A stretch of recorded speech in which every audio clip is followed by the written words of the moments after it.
조선공주로 태종과 원경왕후의 공주들 정순, 경정, 정선공주. 태종과 원경왕후의 첫 자식 정순공주.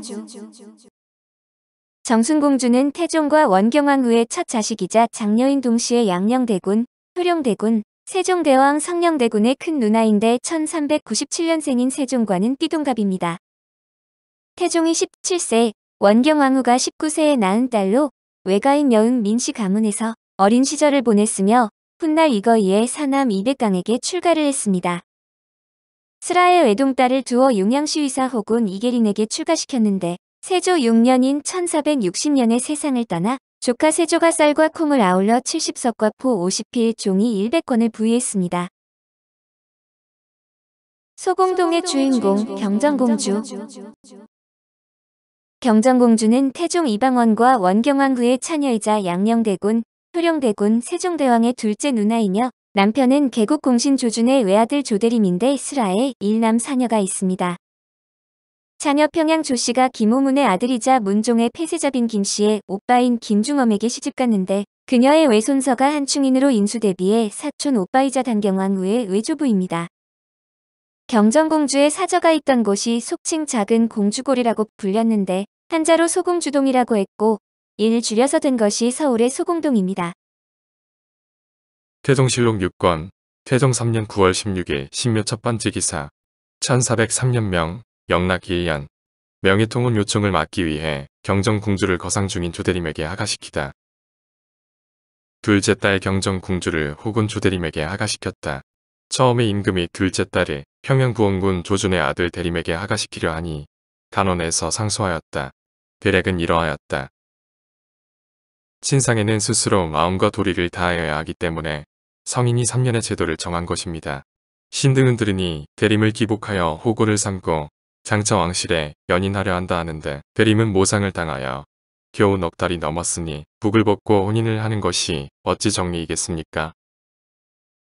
또 부부는 일련의 근본이여 조정풍화의 근원이니 왕화가 시초를 삼가는 도리에 어떠하며 인자가 마침을 삼가는 의리에 어떠합니까?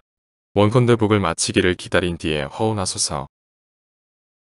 임금이 박성명을 시켜 명령을 전하기를 간원에서 논하는 바가 진실로 도리에 합한다. 그러나 지난번에 온 사신 황혼과 지금 돌아온 성성민 등이 모두 말하기를 황제가 우리와 결혼할 뜻이 있다고 하는데 이것은 내가 원하는 것이 아니기 때문에 이토록 급히 하는 것이다. 내 뜻이 이미 정하여졌으니 다시 말하지 말라. 하고 꾀겨 여강군 민무구를 명하여 혼인을 주장하게 하였다. 남편 조대림은 조선 개국공신 조준의 아들로 평양부 출신이며 태종대의 임금의 총애를 받아 군직에 주로 임명되었다가 세종대에는 외교 관련 일에 종사했습니다. 태종 2년인 1402년에 생원시에 합격해 호군을 지내다 이듬해인 1403년에 명나라의 통혼 요청을 막기 위해 경정공주와 결혼했습니다.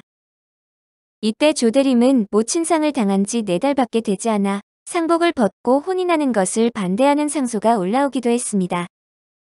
11월 9일에 평령군에 봉해졌고 1407년에 용양, 용기, 용모사상 호군을 겸임하다 좌군 도총제를 겸임했는데 12월 5일에 모기내로부터 반란을 꾀한다는 모함을 받으면서 조대림 사건이 일어나고 순금사에 갇히게 됩니다.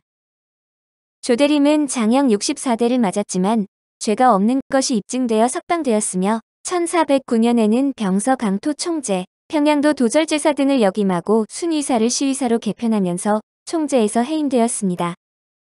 1410년에는 윤사수와 함께 명나라의 북벌의 성공을 축하하는 사신으로 파견되었으며 1418년에 절제사가 되었고 이후 여러 차례 유사에 파견되는 등 외교적인 일을 담당했습니다. 1422년에 보국순묘 평양부원군 1426년에는 대광보국에 봉해졌다. 1430년에 사망하자 시호를 강한이라고 했습니다. 아버지가 워낙 대단한 사람이라 아버지엔 미치지 못한 인물이지만 상대적으로 저평가를 받는 면도 있는데 만 15세에 그 어려운 과거에 합격했고 태종의 사위가 되었습니다.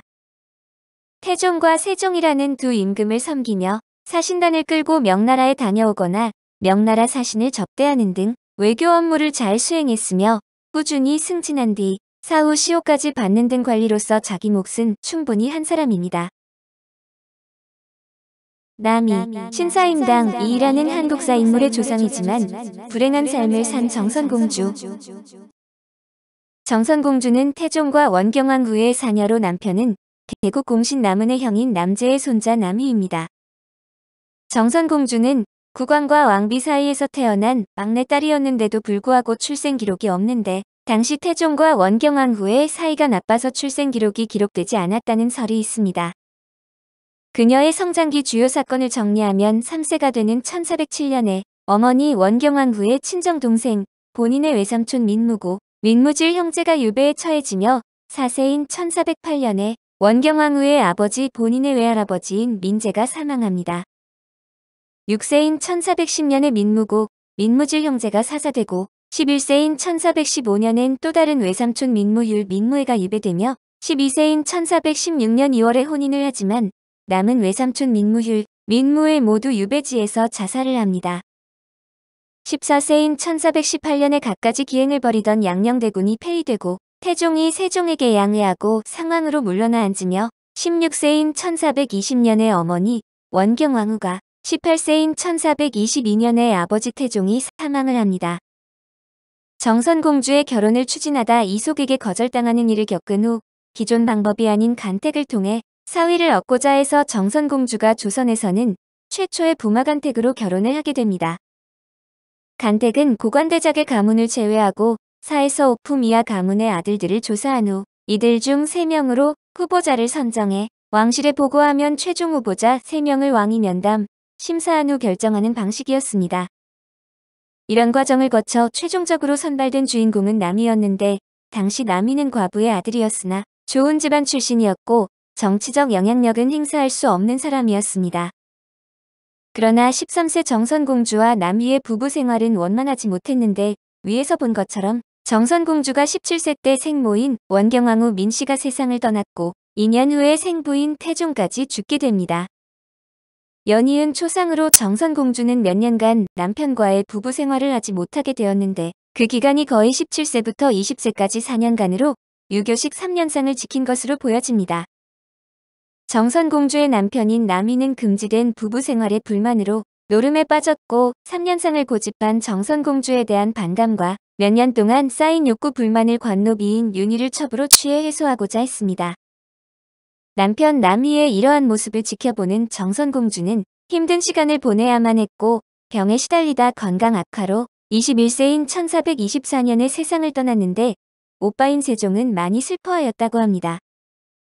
세종의 바로 아래 동생이 남동생 성령대군이라고 착각하는 사람이 많은데 정선공주와 성령대군은 연년생이며 정선공주가 1살 누나입니다. 결혼 생활은 불행했고 짧았지만 생전에 일남 일녀를 낳았는데 남이의 친할머니이며 딸은 신사임당의 할아버지인 신수권의 어머니입니다. 즉 남이 신사임당 율곡이이라는 한국사에 큰 족적을 남긴 세 사람의 조상인데 장남 남빈의 아들이 의산군 충무공 남이입니다.